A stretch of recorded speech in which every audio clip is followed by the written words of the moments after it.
No saben lo difícil que es autograbarse, estar en foco, estar bonita, presentable.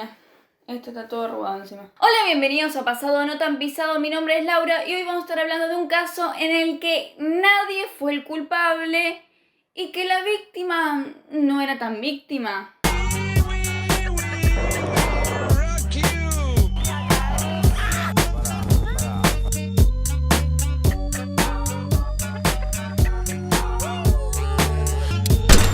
Hoy vamos a estar hablando del caso de Nora Dalmazo, un caso bastante hablado con un montonazo de videos de YouTube, pero que creemos bastante importante como para seguir recordándolo y no olvidarnos. Ese montonazo no era un video, Está chivando el bigote. Pero antes, por favor, suscríbanse, denle like, comenten, compartan, porque es bastante difícil hacer esto, ¿no?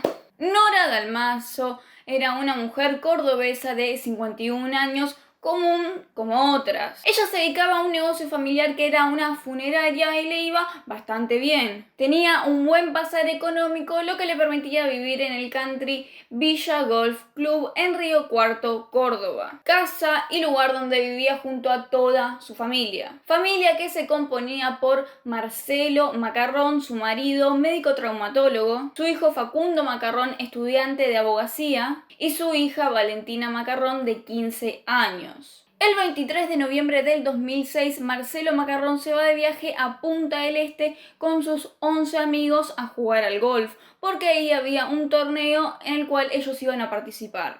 Al día siguiente, el viernes 24 de noviembre, Nora tenía planeado ir a salir a comer con sus amigas a la noche. Como la casa estaba en refacciones, ella dormía en el cuarto abajo, el cuarto de su hija menor, porque ella estaba de intercambio en Estados Unidos. Su hijo mayor, Facundo, se encontraba en Córdoba capital estudiando abogacía.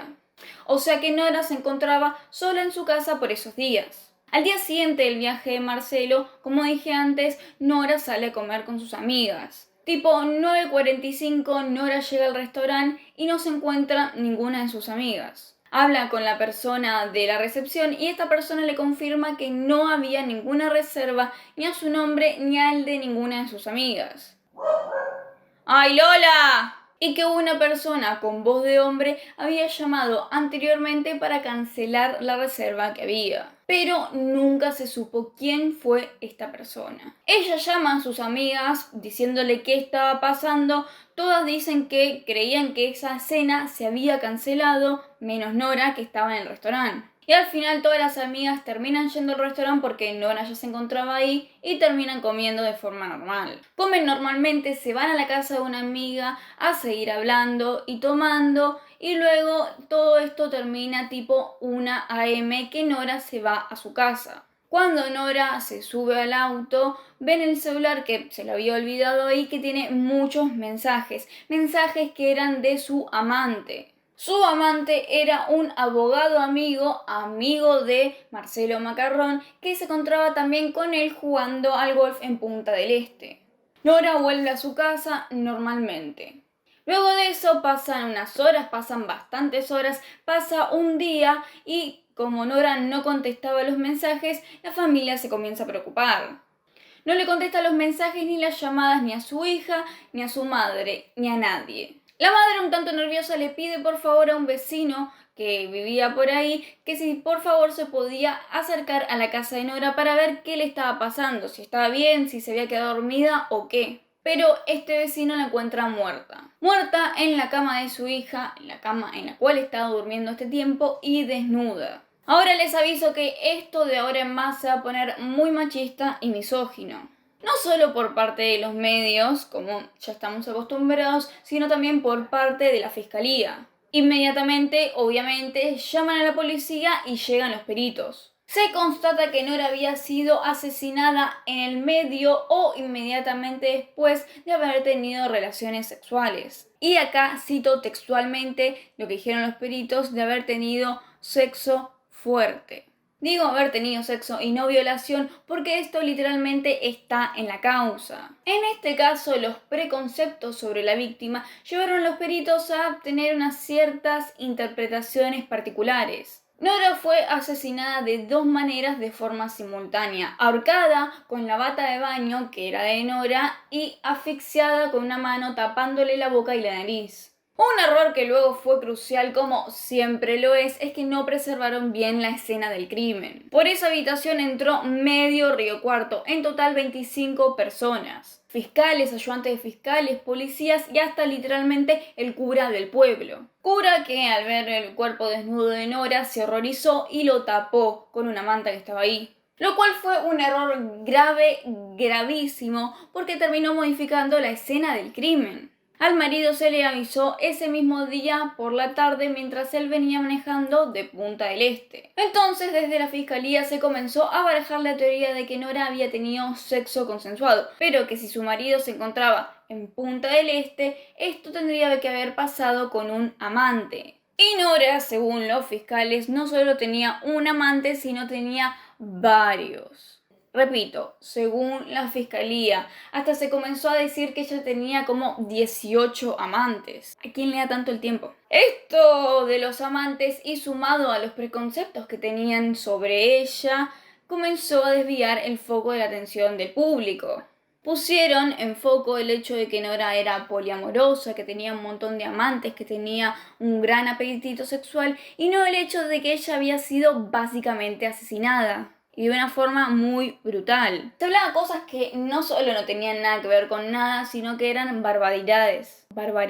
Se siguió la hipótesis de los amantes, pero no llegó a ningún lado. Los fiscales llamaron a varias personas y ellos negaron tener relación con la víctima. Gracias a esto, la escena del crimen se volvió a reinterpretar y entonces ahora Nora no había tenido sexo consensuado, sino que había sido violada. Como la casa estaba en refacciones, se comenzó a sospechar de los albañiles y pintores que estaban trabajando en ella. Entrevistaron a todos los empleados de la casa y una señora de limpieza señaló a un pintor como muy ágil, porque en vez de subirse a una escalera para pintar algo, se subía al árbol. Entonces todo esto hizo que la teoría principal sea que el albañil se colgó a un árbol, se subió al techo de la casa, bajó y ahí fue cuando encontró a Nora. Entonces, todas las acusaciones fueron apuntadas hacia el albañil Zárate. Estas acusaciones claramente no se podían sostener con absolutamente nada y los vecinos de Río Cuarto organizaron un perejilazo. En el lenguaje popular, perejil es aquel que es acusado de un crimen siendo totalmente inocente. El pueblo, ya cansado de que esto pase normalmente y viendo que Zárate no tenía ninguna prueba en su contra, protestó para que lo liberen. Esto fue un escándalo nacional. Hasta tiempo después, varios policías fueron condenados por haber torturado al albañil para que confesara. Y él nunca lo hizo. Unas muestras de fluidos fueron tomados de la escena del crimen y fueron analizados. Cuando llegaron al laboratorio, dijeron que estas muestras estaban mal tomadas, pero en realidad no estaban mal tomadas, sino que el dueño de ese semen no tenía espermatozoides. Estas muestras fueron analizadas y se llegó a la conclusión que era parte de la familia Macarrón. Los únicos que estaban cerca de la zona eran el abuelo, pero fue descartado por ser tan mayor, y el siguiente era el hijo. Sí, el hijo. El hijo fue acusado de violar y matar a su propia madre. Lo llamaron a declarar y como tampoco tenían pruebas, más que el semen que supuestamente era parte de la familia Macarrón, lo dejaron libre. Además, teniendo en cuenta que Facundo se encontraba a más de 1000 kilómetros de donde habría sucedido el crimen. Sin tener en cuenta también que había testigos que dijeron que él estuvo en ese momento con ellos. Años más tarde, el hijo declaró que, acusándolo de este crimen, del crimen de su propia madre, le arruinaron la juventud. Y sí, no es para menos. Muy poco tiempo después del crimen, Marcelo Macarrón da una conferencia de prensa diciendo que perdonaba por este último y final desliz a Nora. Sí, decía que la perdonaba, pero a su vez la juzgaba y decía que la infidelidad era un problema psicológico. Si se ha equivocado en sus últimos tramos de su vida, la perdonamos totalmente. Él mismo la acusaba de haberlo engañado, pasando por alto el hecho de que fue asesinada. Esto dio pie a que millones de miles de teorías vuelvan a surgir alrededor del caso, todas apuntando a la actividad sexual de Nora. Hasta llegaron a vender remeras que decían "yo no estuve con Norita". Y acá es donde por parte de la sociedad se vuelve a revictimizar a la víctima. Lo mismo que sucedió en el caso Barreda, la gente se puso del lado del asesino. 3 años después llegan los resultados de los fluidos de las muestras seminales que habían recogido de la escena del crimen y que le habían mandado al FBI, y esos resultados indicaban que ese líquido seminal pertenecía a Marcelo Macarrón, el marido. Pero la pregunta es cómo, si Macarrón estaba en Punta del Este.